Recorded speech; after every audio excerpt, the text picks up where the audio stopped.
Dans le prochain épisode de Demain nous appartient. Tandis qu'Andrea et Céleste ont disparu, Nor met un terme à son arrangement avec Gabriel. En parallèle, Angie et Nathan s'embrassent. Attention, les paragraphes qui suivent contiennent des spoilers sur l'épisode de Demain nous appartient diffusé lundi soir sur TF1. Si vous ne voulez rien savoir, ne lisez pas ce qui suit. Lundi 24 janvier dans Demain nous appartient. Andrea et Céleste ont disparu la nuit dernière, Alex est arrivé à temps au MA et est parvenu à détacher Flore avant qu'il ne soit trop tard. Saine et sauve, elle porte encore les traces de sa tentative de suicide sur le coup. À son réveil, la directrice de l'hôpital explique à Alex qu'il n'aurait jamais dû la détacher car elle souhaitait vraiment en finir. Tandis que l'ostréiculteur avoue qu'il n'aurait jamais imaginé qu'elle puisse en arriver là, Flore lance qu'elle est à bout et qu'elle a le sentiment d'avoir raté sa vie. Alex a beau lui dire qu'elle est formidable, elle ne cesse de pleurer et refuse sa pitié. Pendant ce temps, Andrea n'a pas tenu compte de la mise au point de Chloé et est venue travailler plus tôt pour préparer le petit déjeuner à sa patronne. Lorsque cette dernière découvre qu'il a mis une photo d'elle et de sa fille comme fond d'écran sur son téléphone, Andrea, qui n'a ni famille ni amis, explique qu'il considère les Delcourt comme sa famille. Mal à l'aise, Chloé lui demande de la retirer, ce qu'il s'empresse de faire. Plus tard, Andrea profite d'une promenade avec Céleste pour rendre visite à Chloé au lycée. Après qu'il lui a présenté une fois de plus ses excuses pour la photo, Chloé répond que c'est déjà oublié. Soulagé, il la prend dans ses bras pour la remercier. Un geste qui gêne terriblement la fille Delcourt qui appelle Alex pour lui raconter ce qu'il s'est passé. Ayant un mauvais pressentiment, Chloé le prie de rentrer à la maison pour voir si tout va bien avec leur fille. Sans attendre, Alex se rend sur place mais ne remarque rien d'inquiétant.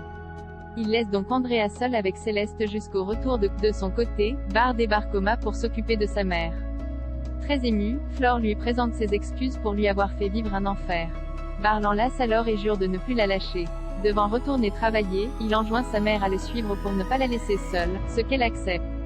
En fin de journée, Chloé croise Pénélope Berger, la jeune femme qui avait postulé pour être la nounou de Céleste.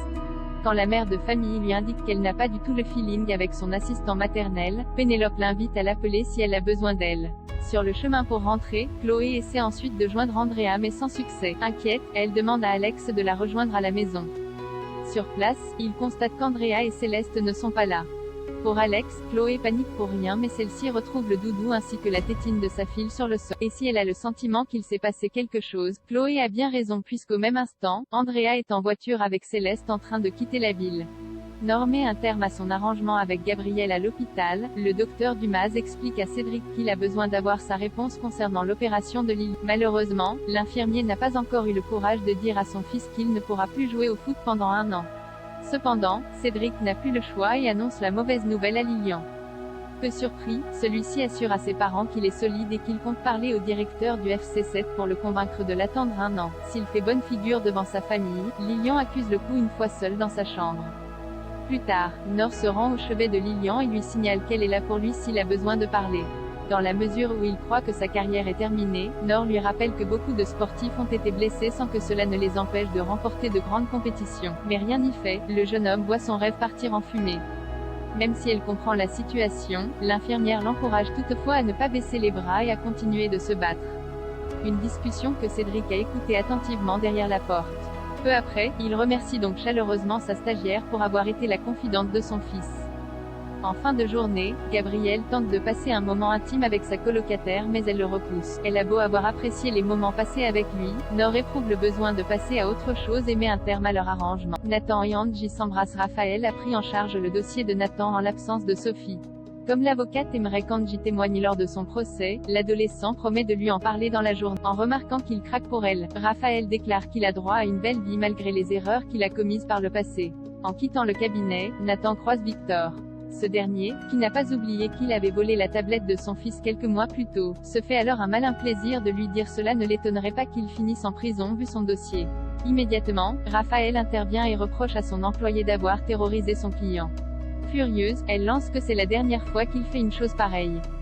De retour au lycée, Nathan surprend Jack en train de le fixer et lui demande de le laisser tranquille. Le fils Roussel en déduit donc qu'il n'est pas son admirateur secret mais Jordan pense au contraire qu'il brouille les pistes. Plus tard, Nathan a donné rendez-vous à Angie au Spoon et se jette à l'eau en lui disant qu'elle lui plaît beaucoup. Éprouvant la même chose, Angie l'embrasse. Au même moment, Jack débarque dans le bar et voit bien que son admirateur secret ne peut pas être Nathan. Retour à la case départ.